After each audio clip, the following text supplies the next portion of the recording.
नमस्कार दोस्तों, एक बार फिर से स्वागत है एक नई वीडियो में। आज करेंगे संगम काल से रिलेटेड क्वेश्चन वन लाइनर। तो 10 से 15 मिनट की वीडियो होगी। 2x पे देखेंगे तो 8-10 मिनट में आपको कवर हो जाएगा, 7-8 मिनट में। तो वन लाइनर रहेंगे। वन लाइनर की एक ये खासियत है, एक बार दिमाग में बैठ गया तो बैठ गया। MCQ नहीं है, वन लाइनर ही पढ़ना चाहिए। तो आप मेरी बाकी की वीडियो भी देख सकते हैं, और वीडियो अच्छी लगे तो लाइक करना, कमेंट करना, कुछ कमी हो तो। और वीडियो टॉपिक वाइज मतलब छोटी छोटी वीडियो बनाऊंगा, ऐसा नहीं है आपको बोरियत करने के लिए कि घंटा 2-2 घंटे की बना दूँ, ऐसे बना दूँ एक ही वीडियो में सब कुछ कवर। ऐसा कुछ नहीं है, सब बेवकूफ़ बनाते हैं। जीके का कोई लिमिट नहीं है, जीके बहुत बड़ी होती है। तो इतना ही पढ़ो जितना याद हो सके। ये नहीं है फालतू में किताब लिया है, एक बुक आती है थोड़ी सी कि उसमें सारे टॉपिक होते हैं। एक बुक आती है अलग अलग भी, उसमें बहुत डीप में पढ़ना पड़ता है। मतलब जीके बहुत अलग अलग बुक भी आएगी ना, तो वो भी उसमें भी अलग अलग आने लगती। तो इसलिए ज़्यादा जीके भी पढ़ोगे तो भूल जाओगे। मतलब इतने जीके पढ़ो कि आपको भी पता हो कि क्या पढ़ना चाहिए। तो चलो शुरू करते हैं। फर्स्ट प्रश्न है, संगम काल से रिलेटेड है। आरंभिक तमिल साहित्य को क्या कहा जाता है? आरंभिक तमिल साहित्य को क्या कहा जाता है? तो ये संगम साहित्य है। आरंभिक तमिल साहित्य को क्या कहा जाता है? तो संगम साहित्य। आरंभिक तमिल साहित्य को क्या कहा जाता है? तो संगम साहित्य। नेक्स्ट प्रश्न है, संगम शब्द का अर्थ है। संगम शब्द का अर्थ है मिलन, परिषद या गोष्ठी। मिलन, परिषद या गोष्ठी। संगम शब्द का अर्थ है मिलन, परिषद या गोष्ठी। अगला प्रश्न है, संगम काल में कितने मुख्य राज्य थे? 3। पांड्य, चेर या चोल। पांड्य, चेर, चोल। संगम काल में कितने मुख्य राज्य थे? 3 थे, पांड्य, चेर, चोल। अगला प्रश्न है, संगम काल में कितने संगम या सभाएं हुई? 3। संगम काल में कितने संगम या सभाएं हुई? तो ये 3 हुई। अगला प्रश्न है, प्रथम संगम की अध्यक्षता कहाँ और किसने की? प्रथम संगम की अध्यक्षता कहाँ और किसने की? तो ये कहाँ हुई थी? मदुरई में हुई थी प्रथम संगम सभा, और उसकी अध्यक्षता अगस्त्य मुनि या अंगितियार ने की थी। प्रथम संगम की अध्यक्षता कहाँ और किसने की? तो ये मदुरई में हुई थी अगस्त्य मुनि या अगितियार ने। अगला प्रश्न है, प्रथम संगम में कितने पांड्य राजाओं ने भाग लिया था? तो ये 89 में। प्रथम संगम में कितने पांड्य राजाओं ने भाग लिया था? तो 89। अगला प्रश्न पे चलते हैं, द्वितीय संगम का आयोजन कहाँ और किसकी अध्यक्षता में हुआ? दूसरा संगम का आयोजन कपाटपुरम में हुआ था, और किसकी अध्यक्षता में हुआ था? तोलकापियर की अध्यक्षता में। तोलकापियर कहाँ हुआ था? कपाटपुरम में। और किसकी अध्यक्षता में? तोलकापियर। अगला प्रश्न है, द्वितीय संगम में कितने पांड्य शासकों ने भाग लिया? तो ये 59। प्रथम संगम में कितने पांड्य राजाओं ने भाग लिया? 89। और दूसरे संगम में कितने पांड्य शासकों ने भाग लिया? 59। नेक्स्ट प्रश्न पे चलते हैं, द्वितीय संगम में किस ग्रंथ की रचना हुई? तोलकापियम। तोलकापियम। द्वितीय संगम में किस ग्रंथ की रचना हुई? तोलकापियम की। नेक्स्ट प्रश्न है, तमिल व्याकरण का प्रथम ग्रंथ कहा जाता है? तमिल व्याकरण का प्रथम ग्रंथ कहा जाता है? तोलकापियम को। तमिल व्याकरण का प्रथम ग्रंथ कहा जाता है तोलकापियम को। अगला प्रश्न है, तृतीय संगम कहाँ हुआ? मदुरई में। तृतीय संगम कहाँ हुआ? मदुरई में। अगला प्रश्न है, तृतीय संगम की अध्यक्षता किसने की? नकीरर ने। तृतीय संगम की अध्यक्षता किसने की? नकीरर ने। अगला प्रश्न पे चलते हैं, तृतीय संगम कहाँ हुआ? मदुरई में। और इसकी अध्यक्षता किसने की? नकीरर ने। तृतीय संगम में कितने पांड्य शासकों का संरक्षण था? तृतीय संगम को कितने पांड्य शासकों का संरक्षण था? तो 49। अगला प्रश्न पे चलते हैं, तृतीय संगम में कौन सा ग्रंथ लिखा गया?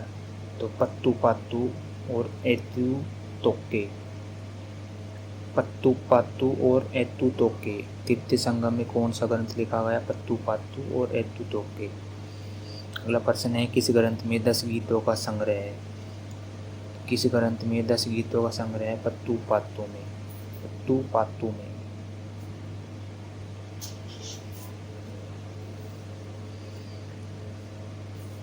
संगम साहित्य में किसे पांचवा वेद कहा जाता है? संगम साहित्य में किसे पांचवा वेद कहा जाता है? तो तिरुवल्लुवर द्वारा रचित तिरुकुराल को। तिरुवल्लुवर द्वारा रचित तिरुकुराल को संगम साहित्य में किसे पांचवा वेद कहा जाता है? तो तिरुवल्लुवर द्वारा रचित तिरुकुराल को। नेक्स्ट प्रश्न पे चलते हैं, नुपुर की कहानी किस तमिल ग्रंथ में है? शिल्पाधिकारम में। शिल्पाधिकारम में। नुपुर की कहानी किस तमिल ग्रंथ में है? शिल्पाधिकारम में। नेक्स्ट प्रश्न है, चेर राज्यों का राजकीय चिन्ह था? धनुष। चेर राज्यों का राजकीय चिन्ह था धनुष। नेक्स्ट प्रश्न पे चलते हैं, चेर शासक कहाँ राज्य करते थे? तो मालाबार तट पर। चेर शासक कहाँ राज्य करते थे? मालाबार तट पर। नेक्स्ट प्रश्न है, चेरों की राजधानी कहाँ थी? तो ये वांजी या करुयूर में। करुयूर। चेरों की राजधानी कहाँ थी? वांजी या करुयूर में। नेक्स्ट प्रश्न है, अगला प्रश्न, चेरों के प्रमुख बंदरगाह कौन कौन से थे? तोंडी और मुजरिस। तोंडी व मुजरिस। चेरों के प्रमुख बंदरगाह कौन कौन से थे? तोंडी व मुजरिस। नेक्स्ट प्रश्न, पांड्य राज्य कहाँ स्थित था? तमिलनाडु के दक्षिण में। पांड्य राज्य कहाँ स्थित था? तमिलनाडु के दक्षिण में। पांड्य के शासकों की राजधानी मदुरई। नेक्स्ट प्रश्न पे चलते हैं, पांड्य शासकों की राजधानी थी मदुरई। अगला प्रश्न, पांड्य वंश का राजकीय चिन्ह क्या था? मछली। पांड्य वंश का राजकीय चिन्ह क्या था? मछली। और पांड्य शासकों की राजधानी मदुरई थी।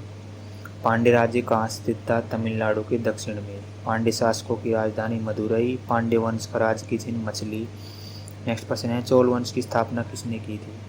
तो उरुवप्पहरई इलजेंती चेन्नई ने। उरुवप्पहरई इलजेंती चेन्नई ने। नेक्स्ट प्रश्न है, कार्यकाल का अर्थ है? जले पैरों वाला।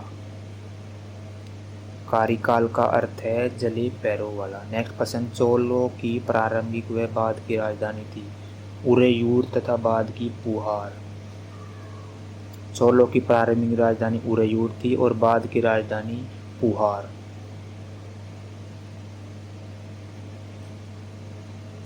चोलों की प्रारंभिक राजधानी उरेयूर तथा बाद की राजधानी पुहार। नेक्स्ट प्रश्न, संगम राज्य विभाजित था?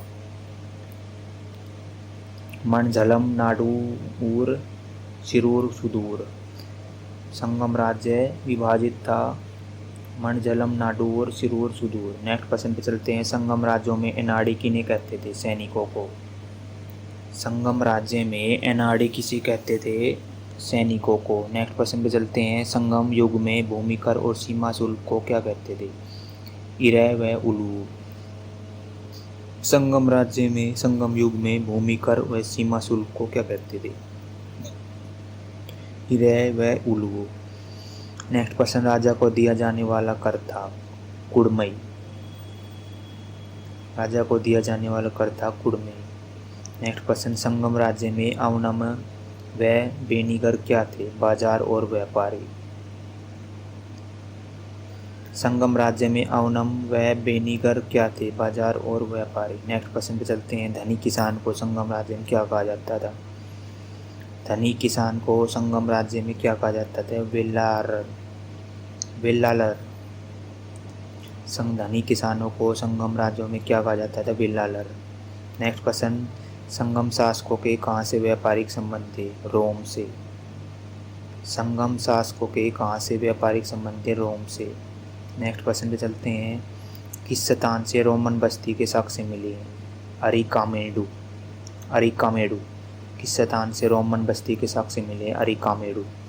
नेक्स्ट प्रश्न, किस विद्वान ने रोम से सान्य के निष्कासन की बात कही है? प्लिनी ने। रोम रोम से किस विद्वान ने रोम से सारणी के निष्कासन की बात कही है? प्लिनी। नेक्स्ट क्वेश्चन, काली मिर्च का व्यापार रोमवासी करते थे, इसे क्या कहा गया है? यवन प्रिय। काली मिर्च का व्यापार रोमवासी करते थे, इसे क्या कहा गया है? यमन प्रिय। नेक्स्ट क्वेश्चन, मौर्योत्तर काल में भारत में स्थापित भारतीय राजवंशों का क्रम है? शुंग, कणव, सातवाहन, आंध्र सातवाहन, चेदी। मौर्योत्तर काल में भारत में स्थापित भारतीय राजवंश का क्रम है शुंग, कणव, सातवाहन, आंध्र सातवाहन, चेदी। नेक्स्ट क्वेश्चन चलते हैं, संगम युग दक्षिण भारत में साहित्यकारों के कितने संगम हुए हैं? 3। दक्षिण भारत में साहित्यकारों के कितने संगम हुए? 3। नेक्स्ट क्वेश्चन, तीनों संगम किस राजवंश के संरक्षण में हुए? तो ये पांड्य राजा हो गए। तीनों संगम किस राजवंश के संरक्षण में हुए? तो ये पांड्य राजा हो। नेक्स्ट क्वेश्चन, संगम साहित्य किस भाषा में लिखा गया? तो तमिल भाषा में। संगम साहित्य किस भाषा में लिखा गया? तो ये तमिल में। नेक्स्ट क्वेश्चन, प्रथम संगम कहाँ हुआ? मदुरई या मदुरै? प्रथम संगम कहाँ हुआ? मदुरई या मदुरै? नेक्स्ट क्वेश्चन, तोलकप्पियम ग्रंथ किससे संबंधित है? तोलकप्पियम ग्रंथ किससे संबंधित है? व्याकरण व काव्य से। तोलकप्पियम ग्रंथ के रचयिता कौन है? तो तोलकप्पियम। नेक्स्ट क्वेश्चन पे चलते हैं, तोलकप्पियम ग्रंथ के रचयिता कौन है? तोलकप्पियम। नेक्स्ट क्वेश्चन है, संगम कालीन सर्वाधिक प्राचीन में प्रचलित देवता मुरुगन था, कालांतर से क्या कहा गया? सुब्रमण्यम। संगम कालीन सर्वाधिक प्राचीन में प्रचलित देवता मुरुगन था, कालांतर से क्या कहा गया? सुब्रमण्यम।